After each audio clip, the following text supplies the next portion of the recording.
welcome back to Inktoberfest Day 21. Can you believe it already? So today I'm here with some tips with no line colouring. I've also got some fab things from Ink on 3. I've got their liquid pixie dust. They sent me their Fadeout ink, which I do actually already own. So there's my one here, and I'm going to give the one they sent me away. I'm also going to give away a liquid pixie dust because I have that too. And then they sent me their clear embossing powder. 3 of their powders here. I've got Arctic White, Strawberry Champagne, and Black as Night. We love this Strawberry Champagne. It's just an unusual colour. I'm going to open it up so you can see. Just like this. It's kind of, it's not a rose gold, but it's not a pink. It's somewhere in between. Isn't that really, really pretty? So really nice things. And then we've got some stamps to work with. And I want to show you some of my tips when I'm doing no line colouring. So we have their pumpkin patch stamp set, and there's dies to go with it as well. And we have their poinsettias. And I'm going to show you a little bit on the pumpkins because round things are the easiest. And I'm going to give you some of my top tips. Okay, so if you are new to Inktoberfest, go check out the whole playlist. There's one from this year, there's one from last year. We do it every October. We show you all of the latest tips and tricks and different types of inks and those kinds of things. So on my tag, I'm just going to stamp out some of this pumpkin patch using the Fadeout ink. And if you are enjoying Inktoberfest, of course, don't forget to hit subscribe, ring the bell, give us a thumbs up, all of those kinds of things. So when you stamp it out, it's a very light ink. So as you can see, the kind of colour on here, I always call it like a tea stain colour. It's even harder really to see the true colour on these tags just because they're creamy coloured. But you can see it's almost like a watermark. So it's great for doing watermark stamping on coloured cardstocks too. But the idea is we can colour this image in and not ever see any other lines, so hence the no line colouring. Let's move these stamp pads out the way, and I'm going to grab out a couple of shades of Copics here. Let's grab these 4 maybe. Let's try. Okay, so I have YR 12, 14, 15 and 16. The first thing I'm going to do is I'm going to take a piece of my pumpkin. Now the one thing I find with no line colouring is I have to work very sectionally. I don't have any other porous colours, cardstocks or papers, so I'm just going to put this underneath. Now if you are struggling with alcohol ink, so maybe you want to improve your alcohol ink colouring, we do have a 14-day intensive challenge. It comes with everything you need to participate. You can sign up at thecraftchallenge.com. We'll add links in the description too, but we teach you all of my top tips and tricks for colouring. So I'll move that up so you can see. So you can see there. So what I've done is I've coloured in my first segment. And what I've done is the idea is I've saturated my cardstock, maybe a little bit more colour. This is a thicker cardstock on these tags. It looks nice and smooth. And then we're going to move into our next colour. Now, the one thing when you're making things round is you always want to consider this half moon. And we do cover that, excuse me, a lot in the challenge. But it's kind of what I'm going to do is carve out my half moon here.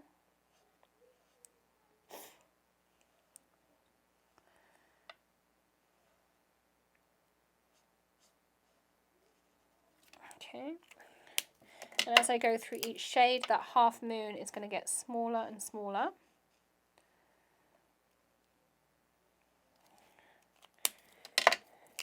And a little bit more here. I kind of even feel like I want a really deep orange in here somewhere. What have we got that's deeper? Maybe this YR09. I haven't got my swatches here to look, but that's more what I was thinking of. So you can see there's my half moon, and I like to exaggerate it a bit on here too because I know it's much harder to see on a camera than it is when you're here in person. And then I'm carving that same space down. So you see how I'm carving that down. I'm trying to show you in kind of very distinctively different colours here. So you can see. And then I have my lightest shade here. Oops. You can always touch that in. And the biggest thing I'm going to tell you is a blender pen does not blend. So do not then put your blender pen over the top because it doesn't blend. So that's my section 1 of my pumpkin. Then I might take a slightly different shade.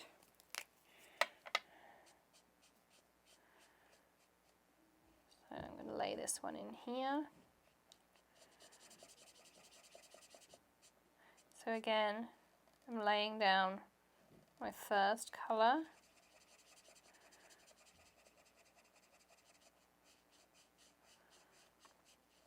Just remembering where that half moon was, the direction I went in. I'm going to do the same thing. So I'm going to bring up, this is my half moon. And then we'll do the really dark colour again, just so it's nice and easy for you to see. And the one thing with no line colouring is your shading is going to tell the story, because there is no, there's no lines to tell that story. So you really do want to make sure your shades are quite distinctly different. Probably a little bit more different than if you were just, doing regular colouring. But you see how this is coming together now? And you can see how I've got those areas into my pumpkin. I might even take my half moon very finely down, just because I want to add that definition in. You can really see how that's coming together. So this is how I approach no line colouring. I've watched lots of tutorials, there's lots of different methods, but I find working either like petal by petal, section by section in the case of a pumpkin like this, it really adds that definition in, and you can write notes as you're going. But anything that has a roundness like this is going to be the easiest to start practicing on, because you can do it in a section. Pumpkins are perfect. As you can see, I can do this nice little section. Then again, I go back with my first half moon. I kind of carve out. Okay, that's going to be my half moon shape. And then the more upright you hold your pen, the finer it's going to be.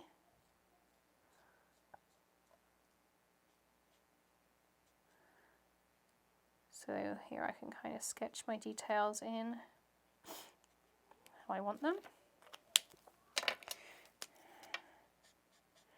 And then I'm going to soften, because I don't want it to be actually that harsh. And then I'm going to go out to my lightest. And there's the next section of our pumpkin. So if I was to go all the way around, you're going to see how that, really starts to come together. And the problem I have is if I did too many sections at once, or I did multiple sections, I'm not going to know where each section kind of starts and finishes. Whereas doing it this way, of course, I'm very like, okay, I've only coloured in that bit. I know that's exactly where that section goes. Just softening that one out. And one thing I've found is that doing it on camera, you see way different colours than when you're doing it in person. So your blends look very different on camera than they do when you have it in person. But for instance, if I'd have done that whole solid area, I'd have no idea where this particular pumpkin goes in. Again, I'm doing my nice half moon.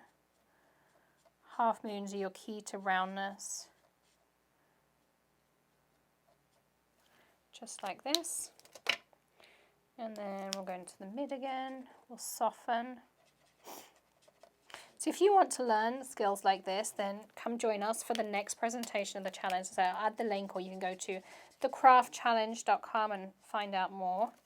But look at that. Doesn't that just start to really, I think that really looks like a pumpkin from the top. And if you were to then grab a couple of greens, you can add in your green stem.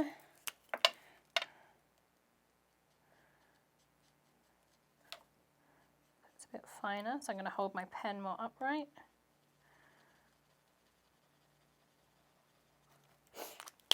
And I'm going to add more colour down here. Again, half moon. You kind of don't think about it, but that's exactly what I'm adding in. And then we're going back through our shades to soften. And we want our mid.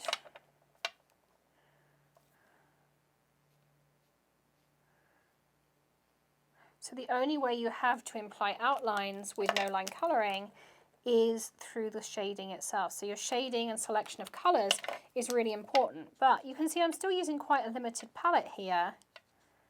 And we still have a really nice pumpkin. I might even go in with something like a brown and add kind of a few, you know how they kind of have that moldiness to their stalks. So you can add that in with some dots there. And as I say, you just keep going around the pumpkin section by section. So now I've carved out where that's going to be. This is my next section.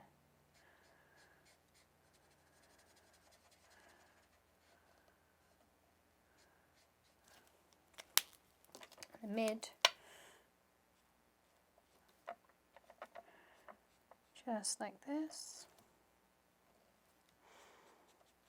There's my half moon. And then we're going to bring in our darker. Again, very upright because I want it to be fine.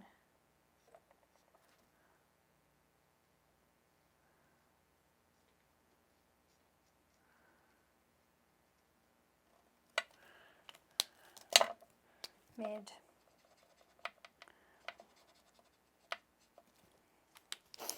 And light.